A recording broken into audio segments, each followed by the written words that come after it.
జగత్ ప్రకంపితం ఏన స కంపితః తయా రుష. ప్రపంచం ఎవరిని చూసి, ఏ దుర్వాస మహర్షిని చూసి భయపడుతుందో ఆయన తమ భార్యామణిని చూసి భయపడేవారు అంటారు కవీంద్రుడు లక్ష్మీనారాయణ సంహితలో. కందళి దుర్వాస మహర్షి కథ బ్రహ్మ వైవర్త పురాణంలోనూ లక్ష్మీనారాయణ సంహితలోనూ ఉంది. బలిచక్రవర్తి కుమారుడైన సాహసికుడు అత్యంత సౌందర్యశాలి. ఒకసారి అతడు గంధమాదన పర్వత ప్రాంతం నుండి వెళ్తూ అదే సమయంలో ఆ ప్రదేశంలో విహరిస్తున్న అప్సరస తిలోత్తమను చూశారు. అనుపమ సౌందర్య రాశి అయిన తిలోత్తమను చూసి సాహసికుడు, పరమ సుందరాకారుడైన సాహసికుని చూసి తిలోత్తమ పరస్పరం ఆకర్షితులు అయ్యారు. ఇద్దరు ఎంతో సంతోషంగా పరస్పర అనురాగంతో గంధమాదన పర్వతం వద్ద రమణీయంగా ఉన్న ఏకాంత ప్రదేశాలలో విహరిస్తూ ఉన్నారు. ఆ ప్రదేశం వద్దనే దుర్వాస మహర్షి ధ్యానమగ్నులై ఉన్నారు. కాని ఇద్దరూ వారిని గమనించలేదు. కామమోహితులైన తిలోత్తమ సాహసికుల పాపపు స్పందనల వల్ల మహర్షి ధ్యానం భంగమై ఈ దుష్కృత్యాన్ని చూసి కోపావేశపూరితులై గార్ధపంలా సిగ్గు లేకుండా ప్రవర్తించినందువల్ల గార్ధబాసురుడివై జన్మించు అని సాహసికుని, అసురులపై ప్రీతి కలిగి ఉన్నందున నీవు బాణాసురుడి కుమార్తెగా జన్మించు అని తిలోత్తమను శపించారు. తిలోత్తమ, నీవు కూడా కామమోహితుడవై ఒక స్త్రీ చేత హింసించబడి చాలా దుఃఖిస్తావు అని ప్రతిశాపం ఇచ్చింది లక్ష్మీనారాయణ సంహితలో. ఈ శాప ప్రభావం వల్లనే అంతటి తపోధనుడైన దుర్వాసమునికి కూడా కామభావం కలిగింది అని చెప్పి తర్వాత దుర్వాస కందలి వృత్తాంతం ప్రారంభమవుతుంది ఈ సంహితలో.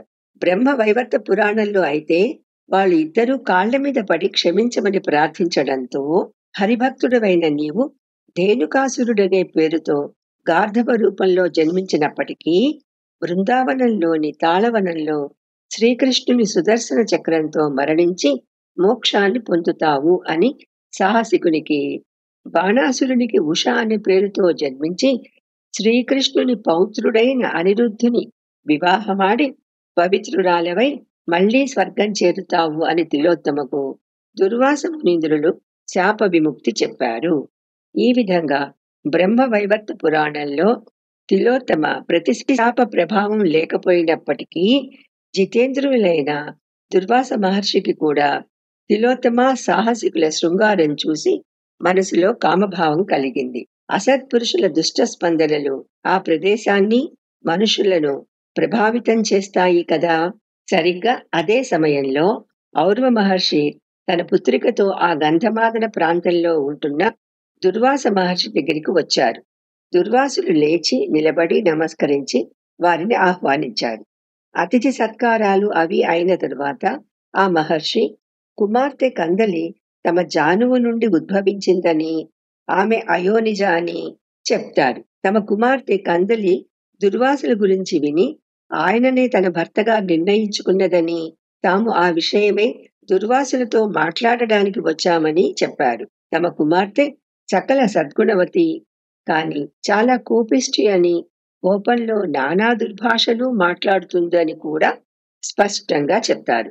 కాని నిన్ను ఇష్టపడుతున్న అందమైన స్త్రీని, ఒక మునికన్యను ఒక్క లోపం కారణంగా వద్దు అనటం భావ్యం కాదేమో, ఆలోచించు అంటూ సమాధానపరిచే విధంగా చాలా చక్కగా మాట్లాడారు. ఔర్వ మహర్షి మాటలు విన్న దుర్వాసునికి ఆమె గుణవతి అని ఒక పక్క ఆనందం కలిగితే, కోపిష్టి అని మరో పక్క బాధ, భయం కూడా కలిగాయి. అదే సమయంలో దుర్వాసులు వ్యగ్రతలో ఉండటం వల్ల తపోభంగ భయం ఒకవైపు, ఆమె సౌందర్యం చూసి కోరిక ఒకవైపు లాగుతుంటే ఆ బాధను వ్యక్తం చేస్తూ, ముల్లోకాలలో ముక్తి మార్గానికి అడ్డు తగిలేది తపోదీక్షా సమయంలో వ్యగ్రతను, మోహాన్ని కలిగించేది ఒక్క స్త్రీయే అని, ఒక నీడ కంటే కూడా ఎక్కువగా వెనకాల వచ్చేది స్త్రీయే, కర్మబంధాలలో అన్నింటికంటే ఎక్కువగా బంధింపగలిగేది కూడా స్త్రీయే అని స్పష్టంగా చెప్పారు.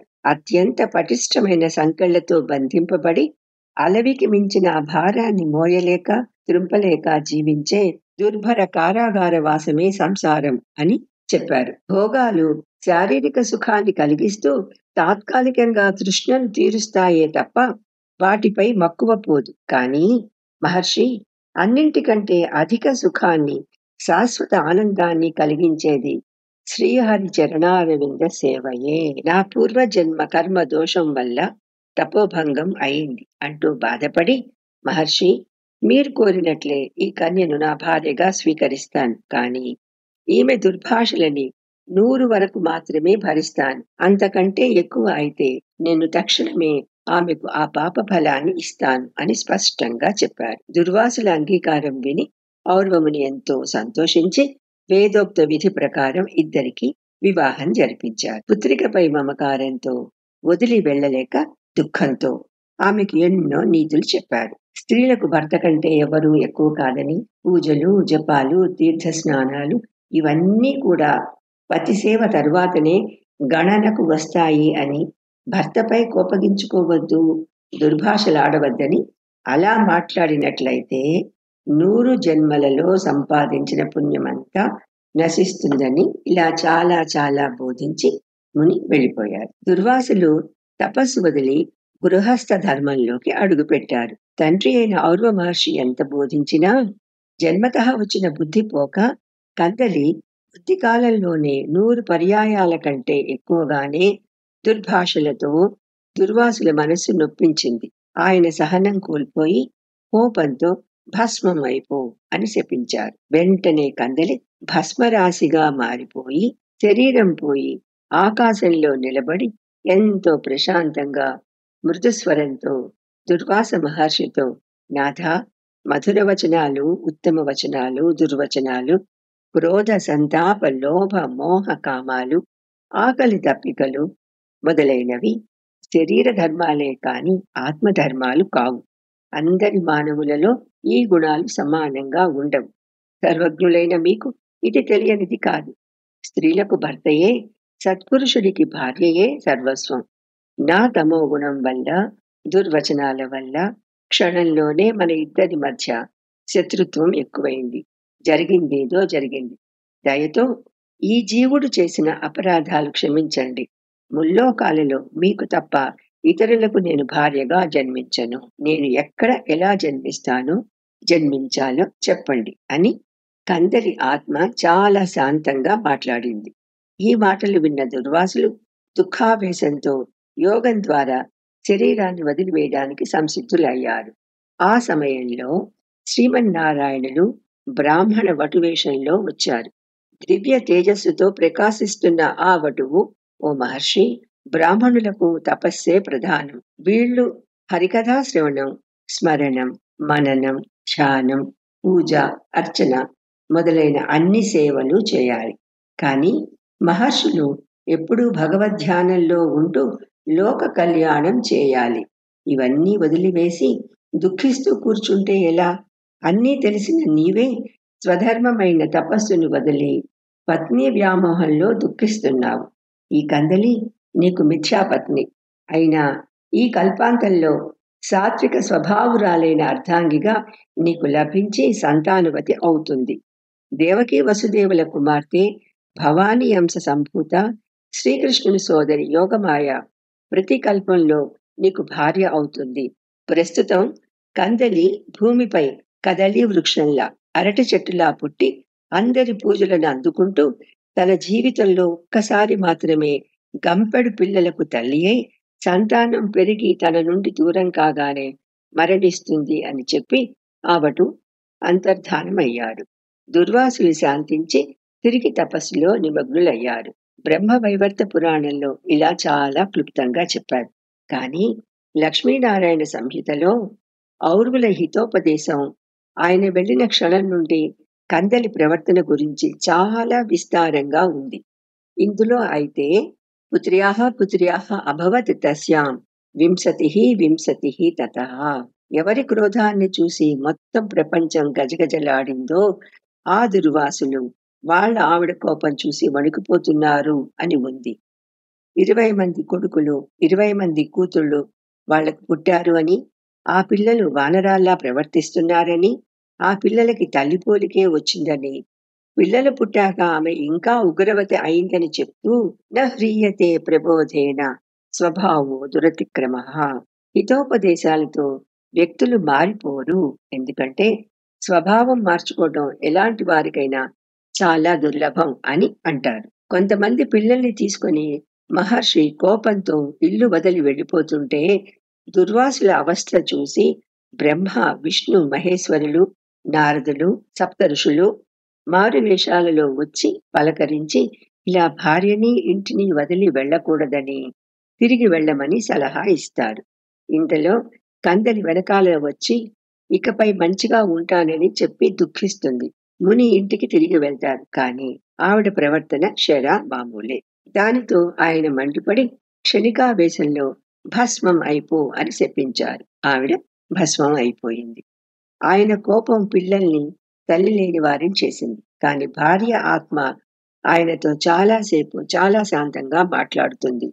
భర్తగా ఏ జన్మలోనైనా సరే మీరే కావాలని చెప్పి ఇప్పుడు ఏం చేయాలి అని అడుగుతుంది. ఇదంతా విని ఎంతో బాధతో ఆయన యోగం ద్వారా ప్రాణం త్యజిద్దాం అనుకుని యోగాసీనులు అవుతారు. అప్పుడు శ్రీమన్నారాయణులు బాలవటు రూపంలో వచ్చి ఆశీర్వదించి, ముందుగా మీ ఆజ్ఞ కోసం ఎదురు చూస్తున్న మీ భార్యకు ఏదైనా ఆదేశం ఇవ్వండి అంటే, నీవు శుభప్రదమైన ఫలప్రదమైన సకృత్ ప్రసూత, జీవితకాలంలో ఒక్కసారి మాత్రమే బహుపుత్రవతి అయిన తల్లివై అరటి చెట్టుగా అందరి పూజలను అందుకుంటూ ఉండిపో అని చెప్తారు మునీంద్రులు.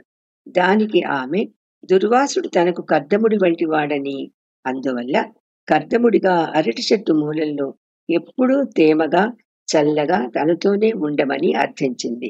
అందువలన దుర్వాసుల అంశ కర్దమ రూపంలో ఎల్లప్పుడూ అరటి మొక్క మూలంలో ఉంటుంది. అప్పుడు మళ్ళీ ఆ వటువు దుర్వాసులతో, దేవకీ వసుదేవుల పుత్రిక, కృష్ణుని సోదరి అయిన యోగమాయ ప్రతికల్పంలో ఆయనకు భార్య అవుతుందని వారిని తపస్సు సాగించమని చెప్పి అంతర్హితులు అవుతారు. ఇంకా కథ అయిపోలేదు. ఇక్కడ కందలి భస్మం అవగానే అక్కడ సరస్వతీ నదీ తీరంలో నివసిస్తున్న ఔర్వమునుల ఆరేసిన వస్త్రాలు అవంతట అవే కింద పడిపోయాయి. ఆయన ఎప్పుడూ తమ వస్త్రాలను ఏ ఆధారం లేకుండా గాలిలోనే ఆరవేస్తారు. వెంటనే ఆయన యోగ దృష్టితో అంతా గ్రహించి వాయువేగ మనోవేగాలతో దుర్వాసుల వద్దకు వచ్చారు. వారిని చూస్తూనే దుర్వాసులు వారి కాళ్ల మీద పడి జరిగిందంతా చెప్పి క్షమించమని అడిగారు. కానీ ఎంతైనా ఆయనకు కూతురు గదా, పాపం చాలా బాధపడతారు. నోటిపై నియంత్రణ లేదు, కానీ పతివ్రత కదా, పోని ఆమెను వదిలివేసినా తండ్రిని నేను చూసుకునేవాడిని కదా, ఇలా భస్మం చేశావే నా కూతురిని, దీనికి ప్రతిఫలం నీవు అనుభవిస్తావు, చాలా పరాభవం పొందుతావు అని చెప్పించి 40 మంది పిల్లల్ని తమ ఆశ్రమానికి తీసుకుని వెళ్లారు. ఔర్వ మహర్షి శాపం వల్లనే కాలాంతరంలో అంబరీషుని చేతిలో దుర్వాసులు అవమానం పాలవుతారు. ఇది లక్ష్మీనారాయణ సంహితలోని కథ. రెండింటిలో కూడా ముందుగా భస్మం అవమని శపించినా తరువాత ఆమెపై ఇష్టంతో కదలి వృక్షంగా జన్మించమని, పుణ్యవతిగా పేరు గడిస్తావని, జీవితకాలంలో ఒక్కసారే బహుపుత్రవతివి అవుతావని అంటూ శాపాన్ని చక్కగా కొద్దిపాటి వరంలా మార్చాడు. లక్ష్మీనారాయణ సంహితలో అయితే కదలి ఏనుగులకు ఇష్టమైన ఆహారం అవుతుందని, శుభకార్యాలకు ఆ చెట్టును ఉపయోగిస్తారని, మూలాపత్య ప్రదాయిని, మూలం అంటే వేరు నుండి మళ్లీ చెట్టు వస్తుందని బాలవటువు దుర్వాసులకు చెప్తారు.